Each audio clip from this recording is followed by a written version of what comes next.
जिनको परिवार चलाने हैं, माँ है, बहन है, भाई है, बेटा है, वो लोग रामायण पढ़े हैं। जिन्हें राष्ट्र चलाना है वो गीता पढ़े। सिंपल, कोई कंफ्यूजन नहीं।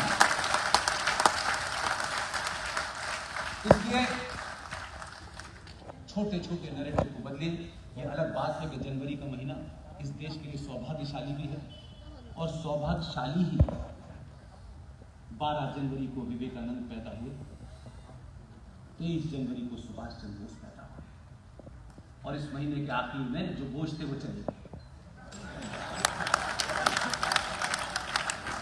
इसलिए हर महीने की अपनी इंपॉर्टेंस होती है।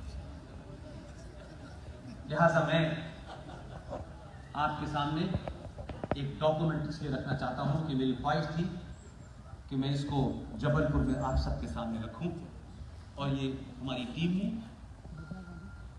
बिना किसी पैसे के, मदद के, हमारे पास तो कोई इस किस्म का फ्लो ऑफ मनी नहीं है, पढ़े लिखे लड़कों ने, अच्छे लड़कों ने, सब ने मिलकर के हमने तय किया कि पूरे देश में जहां जहां भी हिंदू सनातनों की हत्या जिहादियों ने की है, उनकी डिटेल निकाली।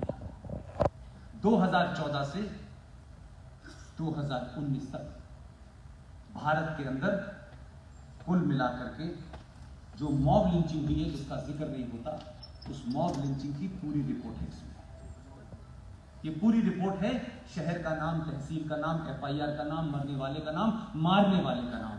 161 हिंदू 2014 से दिसंबर 2019 तक मॉब लिंचिंग में पूरे देश में मारे गए, पूरे देश में मारे गए हैं। लेकिन एक अखलाक क्या मरा कि अमेरिका और यूरोप तो बात पहुंच गई, क्योंकि आप अपने के मरने पे रोते तक नहीं, कम से कम चिल्ला चिल्ला के रोए तो पता तो चले कि कोई मरा है। आपको सौहार्द की चिंता है, शांति बनाए रखने की चिंता है। सौहार्द बिगड़ जाएगा, शांति बिगड़ जाएगी। एक बार सौहार्द बिगड़ ही जाने दो ना यार। कितनी बार इस सौहार्द के लिए हिंदू सनातनियों की जान ली जाएगी। 1947 में भी हम यही कहते थे, सौहार्द बिगड़ जाएगा, सौहार्द बिगड़ जाएगा। हमने नहीं चाहा, हम नहीं विभाजन चाहते थे। 10 लाख लोग मरे, विभाजन हो गया। जिन्होंने मजहब के नाम पे विभाजन किया वो चले गए। लेकिन 2019 में और 2020 में जो विभाजन की बात सोचेगा उसका विभाजन कर दिया जाएगा। ये नहीं हो सकता। मैं कोई पॉलिटिकली करेक्ट नहीं होना चाहता, न मुझे किसी कुर्सी न किसी सत्ता की चिंता है। मैं इसी तरह कहते कहते चले जाऊं, यही मेरी ख्वाहिश है। इसलिए आप इस डॉक्यूमेंट को मेरे ईमेल जो है पुष्पेंद्र दिल्ली 01 उससे ले सकते हैं, और बताएं कि अखलाक मरना इस देश के लिए एक बहुत बड़ी समस्या थी, और सुप्रीम कोर्ट कहने दी, we do not want mob lynching, India become a Lynchistan. लेकिन 161 मर गए, न तो कभी सुप्रीम कोर्ट ने कहा, न इस समाज ने कहा। इसका दुख मुझे। आप अपने पे मरने वाले पे रोते नहीं है।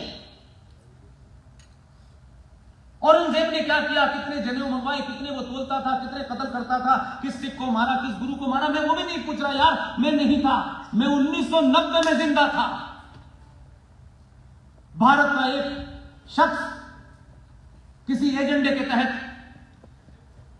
भारत का गृह मंत्री बना, उसने उसी राज्य में जो कश्यप ऋषि के असली वंशज थे, कश्मीरी हिंदू पंडितों को, वो केंद्र में गृह मंत्री था, भारत का पहला मुसलमान, मुफ्ती मोहम्मद सईद। 2 दिसंबर 1989 को उसने शपथ ली। 8 दिसंबर को उसने अपनी बेटी को गायब करा दिया, क्योंकि उसे 4 अंतरराष्ट्रीय आतंकवादी छोड़ने थे। छोड़ दिया, बेटी वापस आ गई। और 2 दिसंबर से दिन काउंट करिए, 2 दिसंबर 1989, 19 जनवरी 1990, कोई 45 से 50 के आसपास के दिन होते हैं। पूरी दुनिया में मैंने ऐसा नहीं सुना। पूरी दुनिया में यह पहला वाहिद देश है कि बहुसंख्यक समाज एक राज्य में अल्पसंख्यक था, जो दिल्ली के पैसे से चलता था, जो 2 पैसे का कंट्रीब्यूशन नहीं करता था। उन्होंने इस नफरत में कि फारूक अब्दुल्ला के पूर्वज कौन थे, ये बदल गए। मोहम्मद इकबाल के पूर्वज सपरू थे, वो भी कन्वर्ट हो गए। ये कन्वर्ट नहीं हो रहे तो इनको मार क्यों नहीं देते?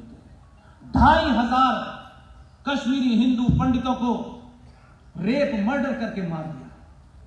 5.5 लाख कश्मीरी हिंदू पंडितों को उनकी अपनी ही धरती से, अपने ही देश में उन्हें छोड़ के जाना पड़ा, शरणार्थी बना दिया। पूरे देश में चुप्पी है क्योंकि हम सेकुलर हैं। पूरे देश में चुप्पी है और इस चुप्पी ने करती है कि देश में एक सरकार है, कॉन्शियस सरकार है, उसके बावजूद भी उन्होंने इस स्टाइल को बंद नहीं किया है। वो ये जानते हैं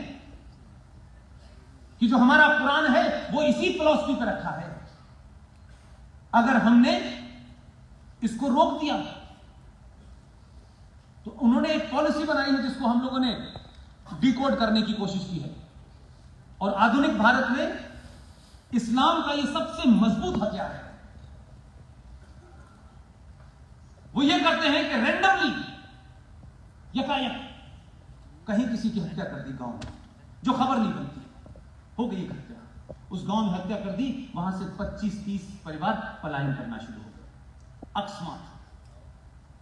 दूसरा उनका है अनसीजिंग, यानी अनवरत, लगातार ये होते रहना चाहिए। कभी बंगाल में हो रहा है, कभी आसाम में हो रहा है, कभी बोडो के रूप में हो रहा है, कभी रामपुर में हो रहा है, कभी मुरादाबाद में हो रहा है, कभी संबल में हो रहा है, कभी ये कंटिन्यू रहना चाहिए। कभी वहां मार दो, कभी यहां मार दो, कभी इसकी खबर मत बनने दो यहां, और कभी कभी सामूहिक प्रदर्शन करते। तो आपने कहा रैंडम, अनसीजिंग, लो लेवल। ये जो 161 मारे, ये लो लेवल वायलेंस है। मार दो, इलाके में टेरर क्रिएट कर दो, वहां से लोग मकान खाली करके चले जाएं, लेकिन ये बड़ी खबर ना बन पाए। स्कैटर्ड वायलेंस, एक छितरी हुई हिंसा, ये जारी रखो। मोदी की सरकार हो तो, और मुफ्ती मुख्यमंत्री गृह मंत्री हो तो भी जारी रखो इसको। यही हमारे पास हथियार है। इनको डराओ और डराओ, और इसी के तहत पूरे देश में ये खेल चल रहा है। इसलिए रिंकू की अगर हत्या हुई तो मैं उन सब से पूछना चाहता हूं जो बड़े पॉलिटिकली करेक्ट बने घूम रहे हैं आजकल। नहीं, इसे हिंदू मुस्लिम में नहीं देखना है। कुछ दिन पहले तुमने अंकित शर्मा की हत्या की थी, अंकित सक्सेना की हत्या की थी, राहुल राजपूत की हत्या की थी, तो हम किस उसमें देखें? इसलिए जुनैद की जब हत्या होगी तो हिंदू दहशतगर्द, एक्सट्रीमिस्ट, आरएसएस के, बीजेपी के और संघ के लोगों ने मारा है, यह नैरेटिव चलता है, हिंदुओं ने मारा। और जब रिंकू मरेगा, वो गुंडे थे, इससे लॉ एंड ऑर्डर प्रॉब्लम, ये नैरेटिव चल रहा है। यकायक कुछ लोग एमपी बन गए नए नए दिल्ली में। अब वो समय नहीं है कि मैं उनकी बकवास सुनूं। उनकी पार्टी क्या है, मुझे उसमें कोई इंटरेस्ट नहीं है। वो ये ज्ञान दे रहे हमें सौहार्द बना के रखना है। भाई, इस सौहार्द का ठेका हिंदू सनातन ने नहीं ले रखा है भाई, हमने नहीं ले रखा है। हमारा बच्चा मरे, हमारा घर लुटे और हमने सौहार्द बना के ले रखा, ये नहीं हो सकता। ऐसा सौहार्द नहीं चाहिए हमको। लिहाजा अपने नैरेटिव को बदलिए, अपने स्लोगन्स को बदलिए, दूसरे के ट्रैक में मत आइए, और सारे पुरुषार्थी भाइयों से और पिताओं से खासतौर से इस जिहाद का consciously, unconsciously, directly, indirectly Hindu महिलाएं शिकार